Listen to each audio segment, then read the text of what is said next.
नमस्कार, मैं शिवम कुमार पांडे, देश दर्पण न्यूज चैनल से।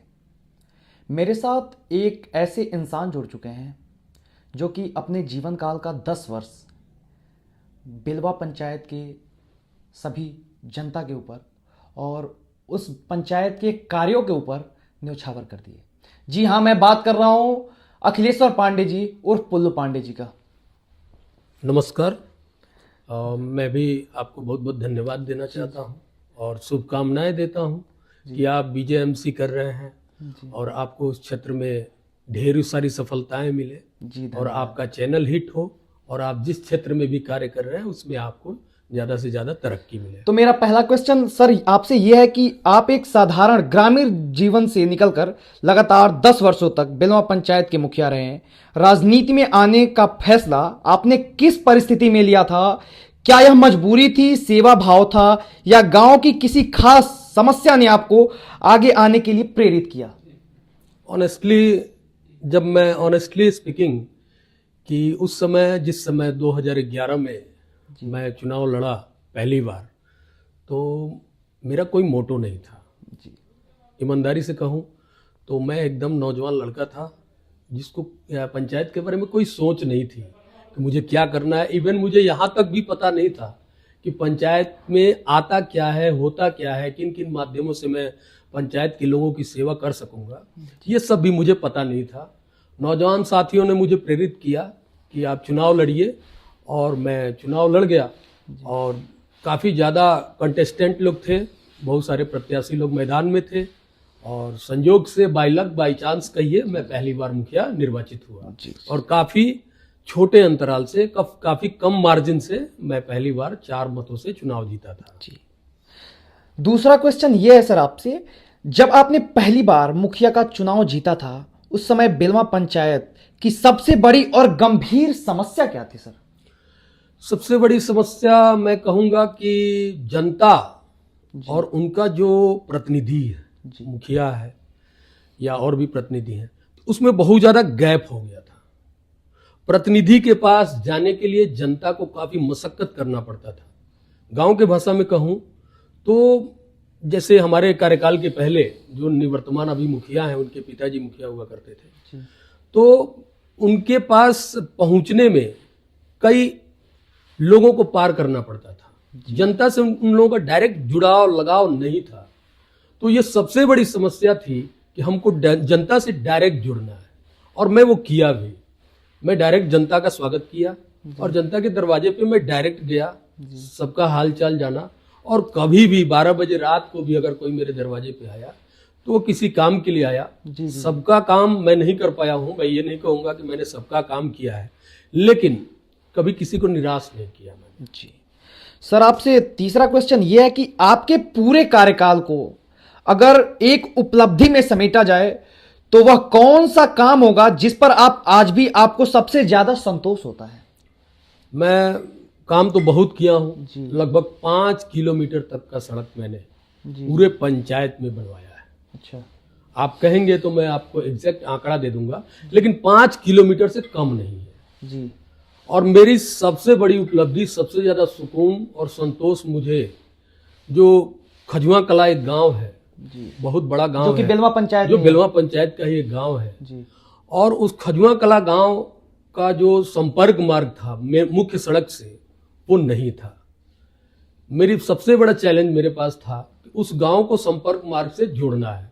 मैं बच्चा था, अभी बहुत ज्यादा अनुभव मुझे था नहीं, पहली बार जब मुखिया चुना गया था जी। तो मैं नमन करूंगा उस शख्स को, स्वर्गीय गुलाब चंद्र मिश्रा जी, जो खजुआ कला के एक बुजुर्ग थे जी, जिनका आशीर्वाद मुझे हमेशा प्राप्त होता रहा और उन्होंने मुझे आगे बढ़ाया, बोला कि आप मुखिया हैं, चलिए हम लोग मेहनत करेंगे और उस रास्ते को निकलवाएंगे। और मुझे बहुत ज़्यादा सुकून मिलता है जब मैं आज उस सड़क से जाता हूँ, तो बहुत ज़्यादा सुकून मिलता है कि पूरे एक टोले का जी, सिर्फ बात नहीं था, वो बात पूरे पंचायत के विकास का था और उसको मैंने पूरा कराया। उसको देखता हूं तो संतोष मिलता है। दूसरा, पिपरा पूरब टोले पे जाने के लिए सड़क नहीं था, हम लोग स्कूल जाया करते थे साइकिल से या पैदल, तो बीच में हम लोग कीचड़ से फिसल फिसल के गिरते थे। उस टोले का सड़क मैंने मतलब लोगों का चिरौरी विनती करके, हाथ जोड़ के, पैर पकड़ के उसको भी हमने निकलवाया। अच्छा। तो ये 2 काम जो है, काम तो बहुत सारे मैंने किए हैं, बहुत सारे सड़क ऐसे निकलवाए हैं जो कि बहुत सारे लोगों को, क्योंकि ये दोनों आपके मन पसंदीदा लेकिन काम ये मुझे एक संतोष होता है कि चलो एक टोला, एक मोहल्ला और एक गांव जी पूरा इस सड़क से इतना लाभान्वित है जी। तो उसको देख के खुशी होती जी, मेरा अगला क्वेश्चन आपसे है कि क्या ऐसा कभी हुआ है कि आधी रात को किसी ग्रामीण ने किसी अजीब या बेहद जरूरी समस्या के लिए आपके दरवाजे पर दस्तक दी हो? अगर हाँ तो वह अनुभव आपके लिए क्या होता है? मैं बताना चाहूंगा आपको कि जब मैं पहली बार चुनाव जीता था जी तो एक डर सा अंदर बना रहता था। जी जी एक तो हम कम उम्र में चुनाव जीत गए थे, जी ऊपर से हमको इतना राजनीतिक दांव पेच पता नहीं थे, और अभी भी नहीं है, हम राजनीति करते ही नहीं है। हमने जनता की सेवा की है, राजनीति हमने कभी किया ही नहीं है। बगल वाले गांव में, बेलवा भटवा गांव में श्री सुभाष पांडे जी हैं, अभी भी हैं जी। तो दुर्भाग्य से उनका एक्सीडेंट हो गया था लगभग 11-12 बजे रात को जी। वो उस समय मेरे विरोधी थे। उस समय वो ज्ञानेश्वर मिश्रा जी जो मेरे बड़े भाई हैं वो भी चुनाव मैदान में थे। अच्छा, आपके विपक्षी? हाँ, मेरे विपक्ष में थे जी। और 12 बजे रात को मुझे फोन आया कि सुभाष पांडे जी का एक्सीडेंट हो गया है जजवलिया चौराहे आरा मशीन के पास जी। वो पड़े हुए हैं, गिरे हुए हैं, जी जी जी। तो आप आइए और इनको लेके जाइए। मैं उस समय सोच रहा था, मुझे कुछ लोगों ने कहा कि ये कोई चाल हो सकती है, आप 12 बजे रात को अकेले मत जाइए, लेकिन मैंने उस समय अपने अंतरात्मा को सुना और मैं उस समय वहां पे गया और जा करके उनको अपने गाड़ी में बिठा करके और लेके आया, इलाज करवाए, प्राथमिक चिकित्सा यहाँ पे जजवलिया चौराहे पे करवाए। उसके बाद से उनको देवरिया के लिए भेजे और फिर उनका पैर फ्रैक्चर हो चुका था, फिर इलाज हुआ और उसी का देन है कि आज मेरे साथ सुभाष पांडे जी किसी भी कीमत पे खड़े रहते हैं। जी। आपसे सर अगला क्वेश्चन यह है कि पिछले 4 वर्षों में बेलवा पंचायत में जो कार्य हुए हैं उन्हें आप एक पूर्व मुखिया के नजर से कैसे देखते हैं? आपकी नजर में किन क्षेत्रों में और बेहतर काम हो सकता है? देखिए, काम तो हुआ ही नहीं है जी। काम तो हुआ ही नहीं। सर ये आप ऐसा क्यों कह रहे हैं? मैं बता रहा हूं आपको जी। जैसे अभी मैं एक दिन, मैं जब से चुनाव मैं तो नहीं लड़ा था, मेरी पत्नी लड़ी थी जी। तो जब से चुनाव मेरी पत्नी हारी। अच्छा, मतलब अब चुनाव आपकी पत्नी? हाँ, पिछली बार मेरी पत्नी लड़ी थी जी। जब चुनाव हम लोग हार गए तो उसके बाद से अब क्या क्या खेला हुआ, क्या हुआ, कैसे हुआ, ठीक है, मैं उन बातों में नहीं जाना चाहता हूँ। लोकतंत्र की हत्या हुई, एक एक व्यक्ति, एक एक लड़के जो मिलते हैं मुझसे आज भी उस पार्टी के, वो भी कहते हैं कि हम लोग एक एक आदमी 8-8 वोट डाले हैं। उत्तर प्रदेश से लोग आके वोट डाले, उसके बावजूद ठीक है हम चुनाव हार गए, क्या हुआ क्या नहीं हुआ, बहुत सारी कहानियां हैं, लेकिन काम के नाम पे बेलवा पंचायत में 0 है। 2,30,00,000 रुपया मैं आपको ऑन द रिकॉर्ड दिखा दूंगा जी। सिर्फ 15वें वित्त आयोग से बेलवा पंचायत को प्राप्त हुआ है पिछले 4 सालों में। 2,30,00,000 रुपए का कोई ऐसा काम, आपके भी गांव है, आप भी किसी गांव में रहते हैं, बगल वाले गांव में पूछ लीजिए किस गांव में कौन सा रिमार्केबल काम हुआ है जी। कोई काम ऐसा दिख नहीं रहा है जिसको कहा जा सके कि बहुत ज्यादा काम हो गया है। हमको तो काम ही नहीं दिख रहा है। आखिर इतना पैसा कहां खपा दिया गया? सिर्फ कागजों में खपा दिया गया है। अभी सिर्फ ये 15वें वित्त आयोग की बात है। राज्य वित्त आयोग के पैसे का क्या हुआ? मनरेगा में जेसीबी चलवा करके काम कराया गया, मजदूरों का पेट पे लात मारा गया है। बेलवा पंचायत में उस समय वादे किए गए थे कि युवाओं को रोजगार मिलेगा, बुजुर्गों को प्यार मिलेगा जी, पंचायत बनेगा नंबर 1 जी। मैं पूछना चाहता हूं आपके चैनल के माध्यम से वर्तमान मुखिया से कि पंचायत कितने नंबर पे है? बेलवा पंचायत में बोलते थे कि महिलाओं के लिए सिलाई कढ़ाई बुनाई प्रशिक्षण केंद्र खुलेगा, युवाओं को मुफ्त कंप्यूटर प्रशिक्षण दिया जाएगा। 3-4 गांव के रोड के नाम पे वोट मांगे थे। बेलवा भटवा, खजुआ खुर्द, कुर्थिया और लाला मठिया का मुस्लिम बस्ती, तो ये 4 गांव के रोड के नाम पे आप वोट मांगे। काफी उल्टा सीधा प्रचार किया गया, मेरे छवि को धूमिल किया गया, तरह तरह के अफवाह फैलाए गए मेरे बारे में। उसके बावजूद मेरा वोट डबल हुआ था। अच्छा। हम चुनाव हारे भले ही, लेकिन डबल वोट पाए थे। जितने में पिछली बार जीते थे उसके डबल वोट हम पाए। तो ठीक है, जनता को अगर एंटी इनकम्बेंसी थी 10 साल की, और जनता ने जो निर्णय लिया उसका मैं स्वागत करता हूं और लोकतंत्र का स्वागत करता हूं। जनता मालिक है तो जो भी फैसला लेगी वो मुझे स्वीकार है, लेकिन काम के नाम पे कुछ हुआ नहीं। अब वो तो यही बता सकते हैं कि 2,30,00,000 इसमें का प्लस मनरेगा का और प्लस राज्य वित्त का, ये सारे पैसे मिला करके जितने पैसे खर्च कहाँ हुए हैं। हम मैं कहेंगे आप तो मैं अपने मोबाइल पे आपको चेक करा दूंगा कि ई ग्राम स्वराज ऐप पे जो केंद्र सरकार पैसा भेजती है उसको पोर्टल पे डाल देती है कि किस पंचायत को कितनी राशि दी गई और उसका कितना राशि वो खर्च किए। तो वो तो वही बता सकते हैं कि खर्च कहाँ हुआ कि जो कागज में दिखाई नहीं दे रहा है। मैं जब था मेरे में भी लगभग इतना ही पैसा आया था, तो हमने 14 के 14 वार्डों में नल जल की योजना लगवाई, हर गांव में हर घर में पानी गिरवाया, पानी चलता रहा 2 साल तक। जब तक मैं मुखिया रहा हर गांव में पानी चला। जैसे ही मैं मुखिया का चुनाव हारा, जैसे ही वर्तमान मुखिया बने, उसके बाद से एक भी वार्ड में पानी नहीं चलवा पाए। कहते थे मेरे बजट में नहीं है। अगर उनके बजट में नहीं था तो नल जल के रख रखाव के लिए जो राशि की निकासी की गई है वो किस लिए की गई है, इसका जवाब बिलवा पंचायत की जनता की तरफ से मैं पूछता हूं उनसे।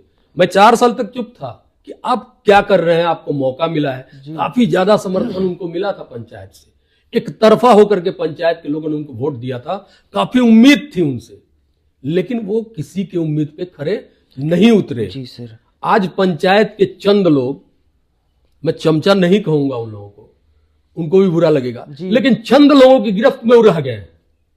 जनता से उनका कनेक्शन बिल्कुल कट चुका है और पूरे पंचायत के लोग जान चुके हैं कि पंचायत जो है भ्रष्टाचार की भेंट चढ़ी है और अपना पंचायत 4 साल पीछे चला गया। आपसे सर अगला क्वेश्चन यह है कि राजनीति में हार भी एक सच्चाई है। आपकी नजर में वो कौन सा कारण रहे जिनकी वजह से आप चुनाव नहीं जीत पाए? क्या यह जन भावना भी परिस्थितियां थी या आपकी कोई चूक? अब देखिए, जैसे जो वर्तमान में रहता है उसका विरोध होता है जी। वर्तमान में हम थे 10 साल से लगातार थे, और पंचायत के जो मठाधीश लोग कहेंगे आप जी, या जो राजनीतिक गलियारों में बुद्धिजीवी लोग हैं, उन लोगों को मैं खटकता था, क्योंकि मैं एक साधारण से बैकग्राउंड से साधारण सा लड़का आके पंचायत का मुखिया बन गया। एक बार नहीं 2-2 बार बन गया, तो साजिशें होने लगी मुझे हराने की। कोशिशें नहीं हो रही थी, साजिशें होने लगी। जिस पंचायत में 20-20 लोग चुनाव लड़ते थे, उस पंचायत में ये आंकड़ा बैठाया जाने लगा कि किसको लड़ाया जाए, किसको बैठाया जाए, और अंततः मात्र 4 प्रत्याशी हो गए। वो 15-20 उस समय भी लड़े तो फिर हम जीत गए होते जी। तो बैठाया गया, लड़ाया गया, साजिशें हुई, बहुत कुछ हुआ, फर्जी वोटिंग्स हुई, उत्तर प्रदेश के लोग भी आके वोट दिए, जाति के नाम पे लोगों को बांटा गया, तो हम चुनाव हार गए। और हार जीत होती रहती है, उससे हम थोड़ा सा भी विचलित नहीं है। हार जीत होती है और जिंदगी है जी। तो हार जीत होगी, उसमें कोई टेंशन की बात नहीं। सर आपसे अगला क्वेश्चन है 2026 को लेकर पंचायत में फिर से राजनीतिक हलचल तेजी से दिख रही है। एक जिम्मेदार नागरिक के रूप में आप आने वाले समय में बिलवा पंचायत की राजनीति को किस दिशा में देखना चाहते हैं? देखिए, जो पंचायत का हाल है अभी जी फिलहाल जी, पहले कोई भी गरीब अगर मरता था तो हमारे यहाँ आता है कबीर अंत्येष्टि जी, ठीक है। तो मैं जाता था पंचायत में, उसके दरवाजे पे जा करके और अपने पॉकेट से कबीर अंत्येष्टि की राशि मैं देता था जी। बाद में वो मुझे मिलेगा कि नहीं मिलेगा उस समय मैं नहीं सोचता था। अब पिछले 4-5 सालों में जी किसी भी बिलवा पंचायत के व्यक्ति को कबीर अंत्येष्टि की राशि नहीं मिली है, किसी भी जरूरतमंद की सहायता नहीं की गई है। जनता के और मुखिया के बीच की जो दूरी है वो काफी बढ़ गई है। कई लोगों के माध्यम से हम तो यहां तक सुने हैं कि मुखिया जी सुबह एक तो 10 बजे के पहले उठते नहीं है 10 बजे तक सोते हैं। ऊपर से गर्मी और में अभी आएगा तो एसी ओसी अंदर लगवा लिए हैं बेचारे, और बाहर से अपने लोगों से गेट बंद करवा देते हैं और सोए रहते हैं एसी में। जनता धूप में आकर के इंतजार कर रही है, और बुजुर्ग लोग जी आके हमसे बोलते हैं कि हमने आपको वोट नहीं दिया था मुखिया जी, ये हमारी भूल थी। उन लोगों को पश्चाताप होता है। बुजुर्गों को प्यार कहां से मिलेगा जब बुजुर्गों को आप दर्शन नहीं देंगे, उनसे बात नहीं करेंगे। बस वो कुछ नौजवान लोग हैं, नौजवान बच्चे हैं जिनके अंदर समझ नहीं है। सारे नौजवान बच्चे नहीं, कुछ हैं जिनको भ्रमित किया गया है तो इससे बहुत दिन तक लोगों को मूर्ख नहीं बनाया जा सकता है और बहुत दिन तक ऐसी राजनीति नहीं चलेगी। डायरेक्ट जनता से जुड़ना ही पड़ेगा और जनता के बीच में रहना ही पड़ेगा। उनका जरूरत पे काम आना पड़ेगा, तभी जनता आपको दोबारा स्वीकार करेगी। काठ की हांडी दोबारा नहीं चढ़ती। जी सर ठीक है, काठ की हांडी एक ही बार चढ़ती है। तो अगला क्वेश्चन ये है सर, वर्तमान में आपकी पत्नी पंचायत की राजनीति में सक्रिय हैं। क्या आपको लगता है कि आज राजनीति में महिलाओं की भूमिका ज्यादा से ज्यादा होनी चाहिए? जी बिल्कुल होनी चाहिए। और हमारी बिहार सरकार भी 50% आरक्षण दे रखी जी। तो 50% आरक्षण है तो हमारा भी जो है कर्तव्य बनता है। हो सकता है कि इस बार आरक्षण में आपका पंचायत ही महिला हो जाए जी, मुखिया का पद ही महिला के लिए रिजर्व हो जाए।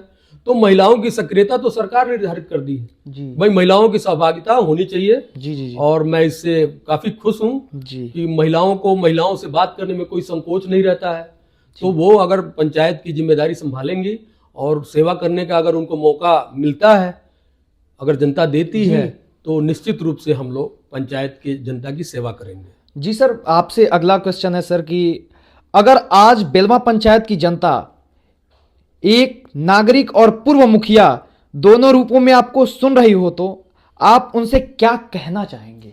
मैं उनसे यही कहूँगा कि एक बार आप जो है विचार कीजिएगा। मेरा भी 10 साल का कार्यकाल रहा है, इनका भी 5 साल का कार्यकाल रहा है, इसके पीछे इनके पिताजी का भी 5 साल का कार्यकाल। जी सर। 10 साल का कार्यकाल इनका भी रहा है, 10 साल का मेरा भी रहा है। जी सर। एक बार मंथन कीजिएगा, थोड़ा कंपेयर कीजिएगा और देखिएगा जी सर कि कौन जनता के बीच में ज्यादा रहा है, जनता की जुड़ाव किससे बहुत ज्यादा रहा है।